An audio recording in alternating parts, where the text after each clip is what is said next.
cold and reaching a high of 37. With the AccuWeather forecast, I'm meteorologist Joe Lundberg for News Talk 1480 WHBC. This is Donovan Mitchell from your Cleveland Cavaliers, and you're listening to Kenny and JT on 1480 WHBC. Can't wait to watch them tonight. 7 o'clock. You can listen to it right here on WHBC. The Wizards in Cleveland to take on the Cavaliers. Final game before the All-Star break. First home game for James Harden and Donovan Mitchell playing together so far with James Harden. Cavaliers 2-0. 2 road games. 2 road victories, 2 dominant fourth quarters by the Beard and Spida to talk about all of this heading into the All-Star break. Let's go to the hotline right now. Bring in the senior writer at hoopswire.com, Cavaliers beat reporter as well. Follow him on Twitter at Amico Hoops. He is Sam Amico. Sam, how are you today? I'm doing well, Kenny. I am heading up to the game, actually, as we speak. Figured you would be there tonight. How excited are you, Sam, to see this team in person, more importantly, to see the backcourt duo of James Harden, Donovan Mitchell together for the first time in Cleveland? It's the first time all season I've been looking forward to, I always look forward to going up to the games, but this is the first time that I've been like, well, let's see this live now, right? And see how it goes. And of course, get one of those beards that they're giving out. Wait, what are they giving out? Yeah, you hold it up in front of your face. It's a beard. They're giving away a cardboard beard to hold up? Really? You'll look good in that, Sam. It'll be great. Yeah. When you get in there and you can, in the media room, before you have one of those Modelos, put that beer in front of your face. Well, it'll be one of the few times that my beard isn't gray if I hold that up. So, yeah, looking forward to that. Sam, is this the first time at a trade deadline that a Cavaliers team has really made a move for a former MVP of the league? Yeah, as far as I can recall, or at least a former MVP who's going to make a difference. Talk about a guy who has all these different qualities and intangibles, and he can score too. I don't know that they've ever made a trade for a guy like that at the deadline before. Yeah, huge move. What was your initial reaction? Surprised? It had been leaked for a couple of days, Sam, but prior to that leak, I had no idea this was in the works. How did you react to this, and when did you know? The same thing, but it was leaked, a couple days before the trade, and started to see that. I was stunned, but we have to remember that's the Kobe Altman way. I mean, that's these deals that he makes, he manages to keep them very, very close to the vest, even when he snuck in and got Donovan Mitchell a few years ago from the Jazz, right under pulled the rug out from under the Knicks.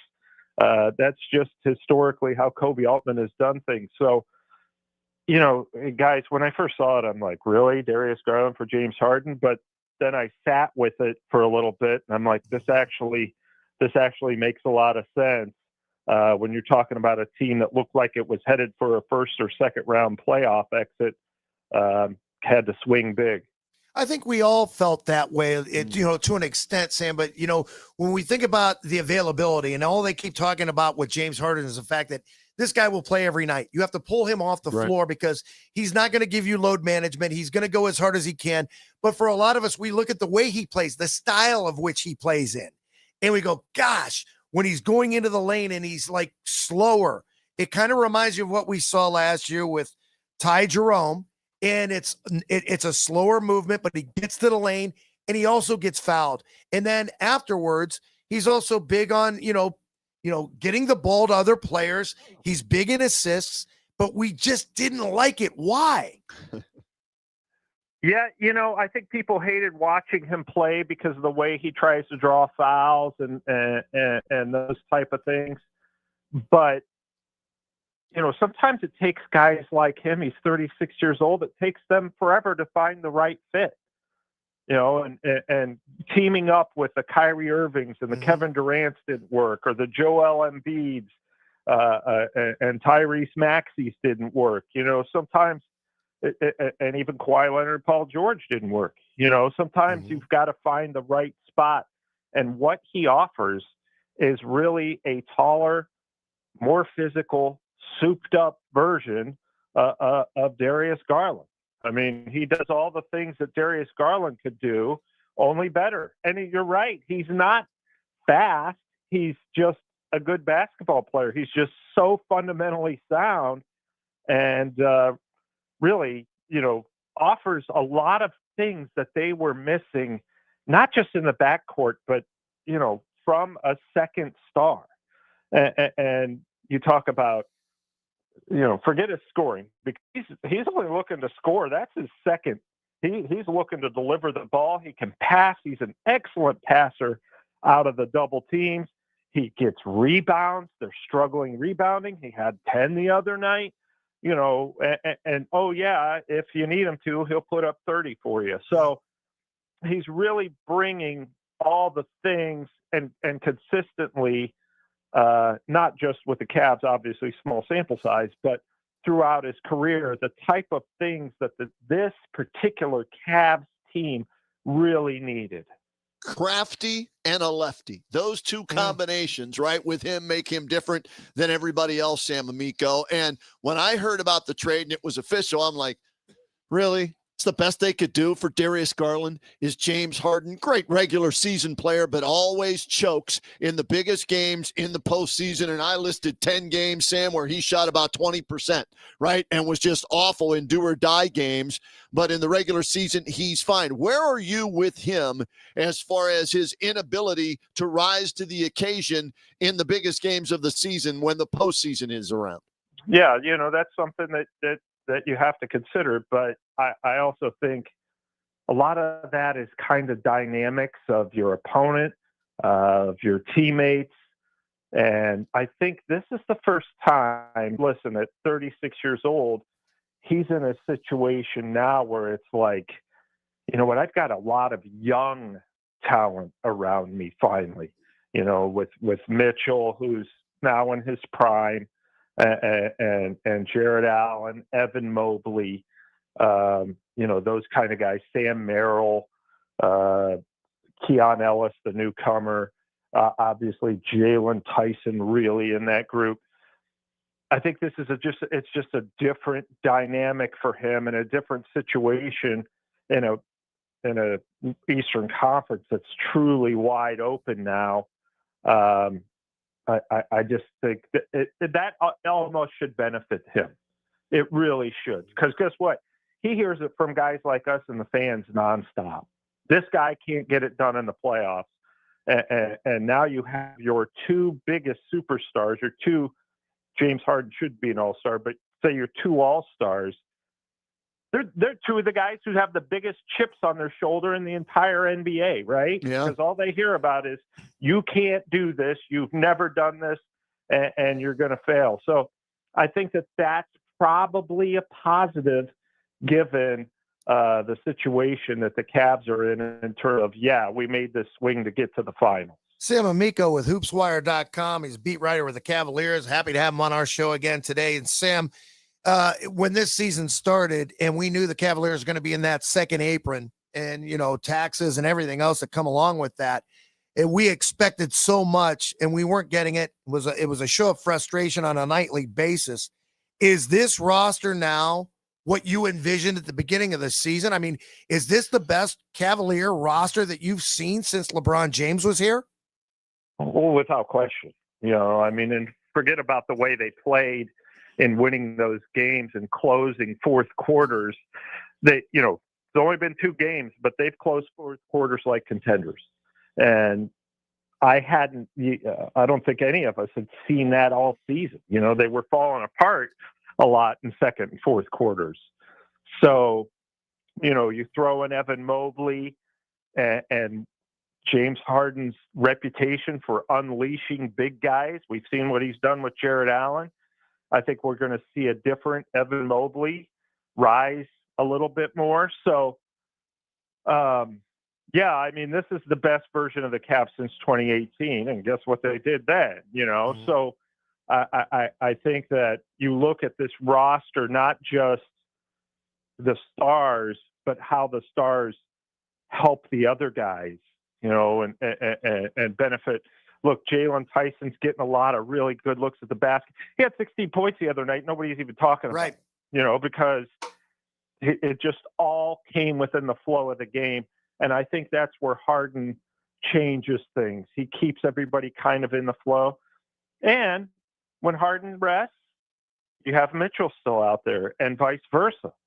So I just think that, yeah, we have, if you're the Cavs, you're thinking most nights in most lineup situations, we're going to have, if not the best player on the floor at all times, at least one of the top two at all times. And in the NBA, when there's only 5 guys on a team, that counts for a heck of a whole lot. It sure does. Sam Amico, our guest. Follow him on Twitter at Amico Hoops. Sam, as I look at this roster now, right, it is without Evan Mobley. Okay, it looks good with J.A. now, with Mitchell and Harden, right? But now you're going to add in another big like that. Is this sustainable with J.A. when Mobley comes back, or no? It's just not likely to happen because now you're going to have to, split up the touches. Yeah, you're going to have to split up the touches and the shots. And the good news is Jared Allen's, out of this so-called core 4 is the one guy that you can count on to say, if I shoot 7 times a game, that's no big deal. He's getting a lot more shots now because Evan Mobley's out. And Jared, they're not running plays for Jared Allen. He's getting all of this off of hustle plays and lobs and the fact that he's wide open off the double teams a lot. He kind of fills in, when it comes to getting shots up. So, I mean, this output in terms of points probably is not going to continue. That's going to go to Mobley, but you're still talking about a guy who's probably going to get you 14, 16 a game. And if he only gets you 8, well, that means Evan Mobley's gone off for 25 or something. So I think it's sustainable in the sense that, yes, he's going to be productive in terms of scoring when he gets the opportunity, but I don't think it's going to be needed to this point when Mobley comes back. Okay, Sam Amico. So we're all right about 6'0" point guards wouldn't work together. What are we going to do when we get the 2 bigs back? Yeah, again, this is going to be Jared Allen's going to be the one who takes the step back a little bit in terms of scoring. Evan Mobley is still going to play his game, his style of game. They're not going to ask him to, we've seen a lot in the Kenny Atkinson era where Mobley gets the ball off the glass and brings it up like Draymond Green, kind of as a power who plays point. He won't be doing that as much. Listen, if they didn't have a top flight point guard, I think there'd be some questions. But now I'm like, they've just found a way to get these guys involved, and it's all because of Harden. And it's whether it's Tyson or Sam Merrill still getting good looks, Naquan Tomlin's getting good looks, Thomas Bryant. So I think it's only going to, be a good fit. And listen, if it's a little clunky offensively, that's okay because you have the best defensive front court in the NBA without question with those 2 guys at the basket. So I think that they'll live with, okay, maybe it's not always, perfect symmetry, but again, you're going to spend a lot of time platooning those 2. They're not going to always be on the floor together. So I don't think it'll be anything to worry about, particularly with big guys. If it's guards, it's a little different, but I think with big men, you can find ways to make that work, especially when one of them doesn't care if he gets shots. Harden is the headliner at the trade deadline with the Cavaliers, but they also pick up Dennis Schroeder and Keon Ellis. Your thoughts on those 2 guys coming here for DeAndre Hunter? If that had been the only thing they did, I would have been okay with it, because you needed to add toughness. You needed to add guys who play with an edge. You needed to add defense on the perimeter. Well, they did that with those 2 guys. Dennis Schroeder is a guy who's, his productivity and his numbers are going to fluctuate and be very up and down. But what he brings in terms of that edge, not just, out on the court that they really needed in the locker room. Yeah, I think, guys, when I came on earlier this year, I talked about how they missed George Niang and his voice in the locker room and how he'll, call out players and teammates and stuff. Well, now you have a new guy to do that, Schroeder. a guy who's going to lead by example, just by effort. And, hey, it doesn't hurt that he can handle the ball and just plays with that little bit of a chip and a toughness that they needed. Keon Ellis, to me, has been a wonderful throw-in. I thought that even before before I saw him play, just a guy who gets after it on defense and will hit the occasional three. To me, he's and I'm not saying this based on the 2 games, but just what I've seen from him before, he's going to give you what you had once hoped from Isaac Okoro and probably a little more. Yeah, and a better shooter. Right. So, that's the great part there. All right, last thing, Sam Amico, and we'll let you go. Again, follow Sam on Twitter at Amico Hoops. Read him as the senior writer for NBA at hoopswire.com. It looks like Donovan Mitchell is energized. The team seems more focused. I use the Jim Thome term. Focusness is there for everyone. Is it maintainable? I think it's certainly sustainable.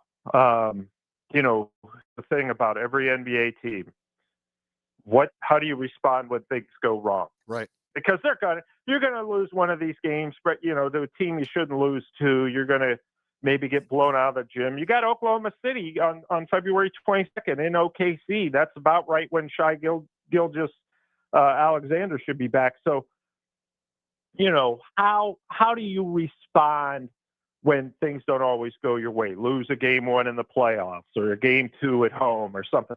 So that's the real sign of if it's sustainable. What I've liked in the 2 games I've seen without Mobley is they're closing games like teams that can win big. Okay. And if you can continue to do that more often than not and not get burned when you're down 8 with 4 minutes left and come back and win those games, if you can do that more often than not, I do. I think it's sustainable because they've improved in the areas they need to. Now, guys, let me say this.